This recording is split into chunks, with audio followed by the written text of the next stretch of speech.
You are doing everything right. You are skipping breakfast. You are watching the clock like a hawk, waiting for that eating window to open. You are enduring the hunger pangs and the irritability. You are putting in the work. But when you step on the scale, the number stares back at you, mocking you. It hasn't moved. Or worse, it has gone up. It is the most frustrating feeling in the world. You are suffering for a result that isn't coming. You feel betrayed by your own body. But listen to me closely, because this is not your fault. You are not broken. Your metabolism is not permanently damaged. You are simply falling into one of 5 invisible traps. These are silent errors that flip your body's biological switch from fat-burning mode directly into fat storage mode. You think you are fasting, but biologically, you might be stressing your system into hoarding every single calorie you consume. Today, we are going to dismantle these mistakes one by one. We are going to turn the lights on in the basement of your metabolism so you can finally see what is tripping you up. If you fix these, the weight doesn't just come off. It falls off. It stays off. You reclaim the energy and the vitality that is your birthright. But you have to be willing to look at your habits with a critical eye. This isn't about trying harder. It is about strategizing smarter. Let's dive into the deep end. The first major mistake is something I call the rhythm rut. You are essentially boring your metabolism to death. Here is the scenario. You learned about intermittent fasting, maybe the 16-8 method, where you fast for 16 hours and eat for 8. You started doing it every single day. At first, it was magic. The pounds melted away. You felt sharp. You felt lean. But then, weeks or months passed, and everything stalled. Why? Because the human body is the most adaptive survival machine on the planet. It is designed to survive famine. When you do the exact same thing every single day, your body figures out the pattern. It says, okay, I know exactly what is coming. No food until noon, then food until 8. Repeat. It becomes efficient. It learns to lower your metabolic rate to match your intake. You stop burning fat because your body has settled into a comfortable routine. Think of your metabolism like a workout. If you lift the same 10-pound weight 10 times a day for a year, you stop building muscle after the first month. Your body adapts. To get stronger, you have to shock the muscle. You have to change the weight, change the reps, change the intensity. Fasting is identical. We are trying to mimic our ancestors. Think about the primal human.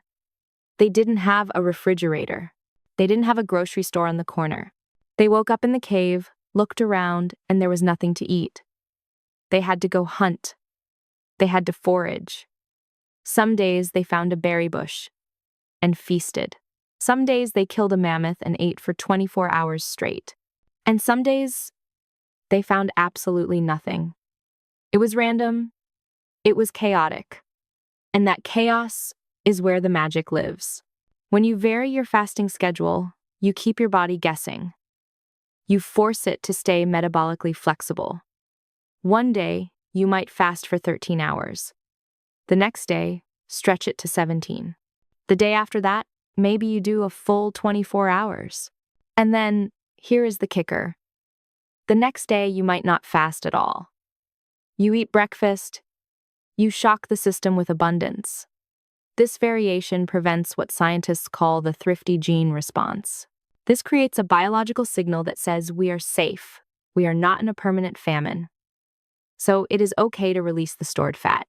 If you are rigid, your body thinks the famine is permanent, and it holds onto fat to keep you alive. You have to mix it up. You have to be unpredictable. Break the routine to break the plateau. The second mistake is playing in the shallow end of the pool when you need to be diving deep. You are not fasting long enough to trigger the real chemical changes.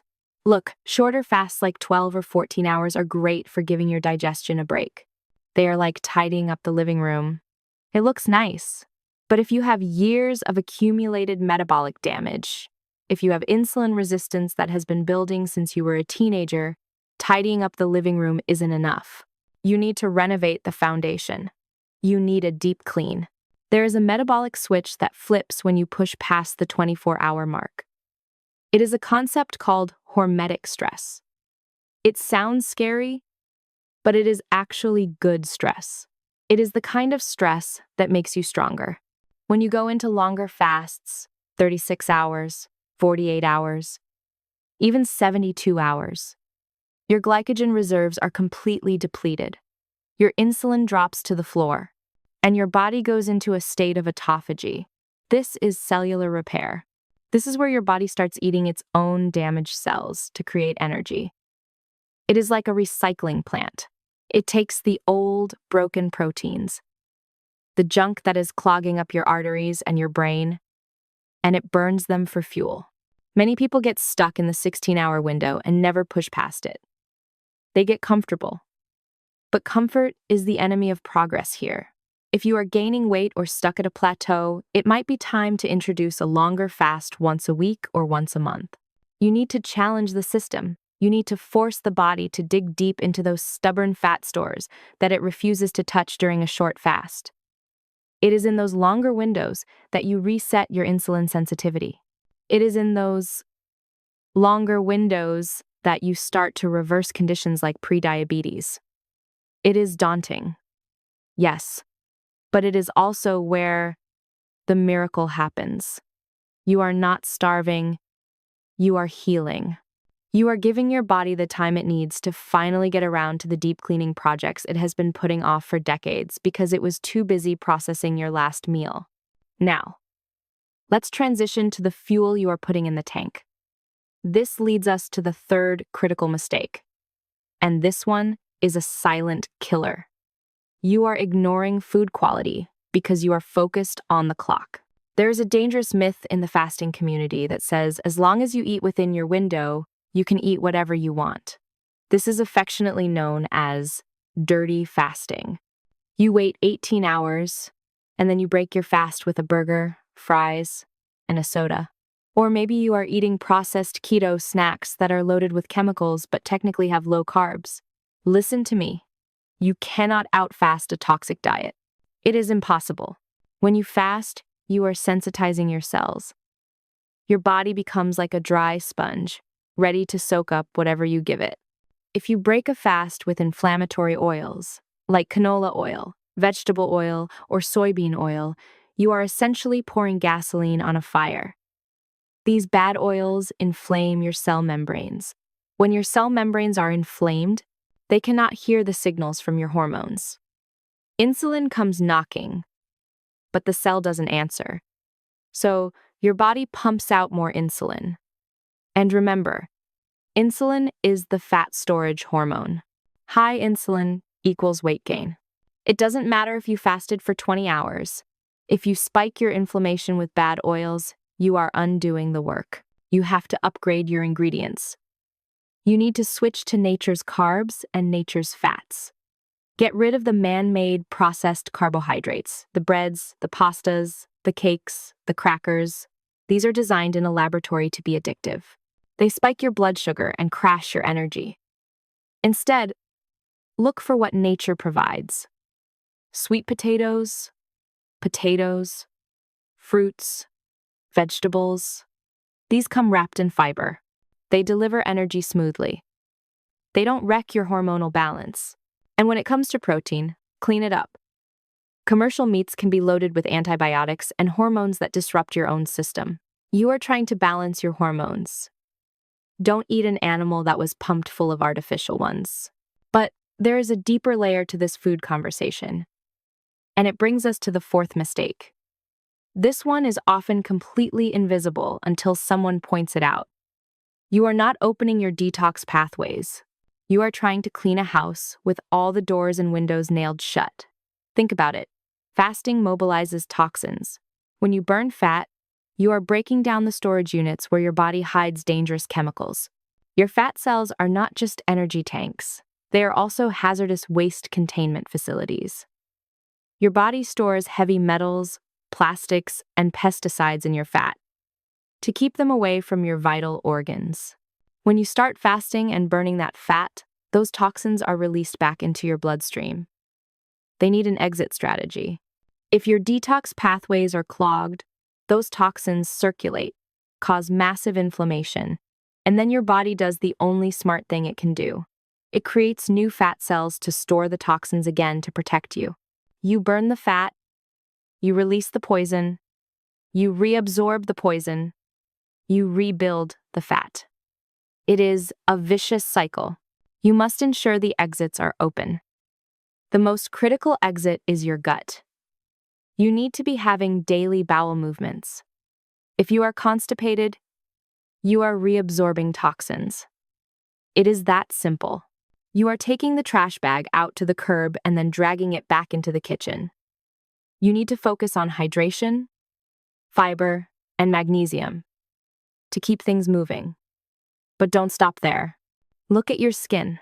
It is your largest detox organ. Are you sweating? You need to move your body enough to sweat, or use a sauna. You need to look at your lymphatic system. If you have puffiness under your arms or around your jaw, that is stagnant lymph fluid. It is like a clogged sewer pipe. Use dry brushing.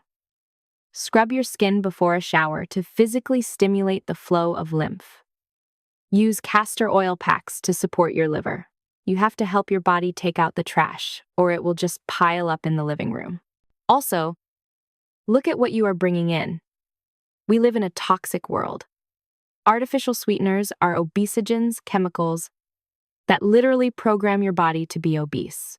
Plastics, specifically BPA, act like synthetic estrogens that mess with your hormonal weight set point.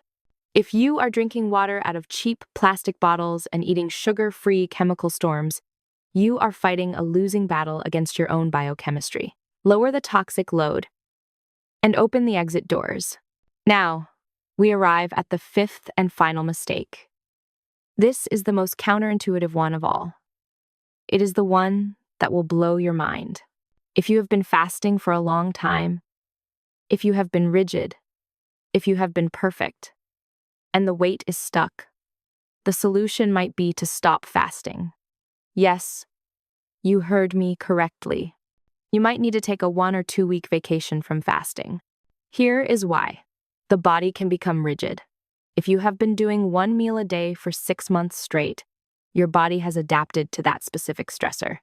It has become efficient at hoarding calories because it expects only 1 meal. It has gone into a defensive crouch. It is holding on to every ounce of fat because it thinks that is all it has to survive. The element of surprise is gone. The hormonal response has flatlined. You need to step out of the lifestyle to reset the lifestyle. Take 2 weeks. Eat breakfast, eat lunch, eat dinner, eat healthy, whole foods, but eat frequently. You are sending a massive signal of safety to your primal brain. You are telling your DNA, the war is over. The famine has ended. There is food everywhere. When your body feels safe, it relaxes its grip on your fat stores. It exhales hormones like leptin, which tells your brain you are full. Get a chance to reset. Thyroid hormones, which control your metabolism, get a chance to upregulate. Then, after those 2 weeks of feasting, you step back into the fasting arena. But this time, you do it with variation. You do it with the knowledge of the other 4 mistakes. I have seen this work thousands of times. People who were totally stuck, frustrated, and ready to quit. They took a break, and suddenly the weight started dropping again. It is about rhythm. It is about flow. You cannot just hammer the same nail forever. Sometimes you have to put the hammer down. So look at your routine. Be honest with yourself. Which of these 5 traps have you fallen into? Are you stuck in a rhythm rut? Are you afraid of the longer fasts? Are you eating toxic oils and fake carbs? Are your detox pathways clogged up? Or have you just been going so hard for so long that your body is exhausted and needs a reset? It is rarely a lack of effort. It is almost always a strategy error. You are a warrior for your health. But even warriors need the right battle plan. Do not let the scale defeat you. The fact that you are here, seeking answers, proves you have the grit to win this. Identify the mistake, make the adjustment, and watch your body respond. You have the power to heal. You have the power to change. Now, go out there and build a fasting lifestyle that actually works for you.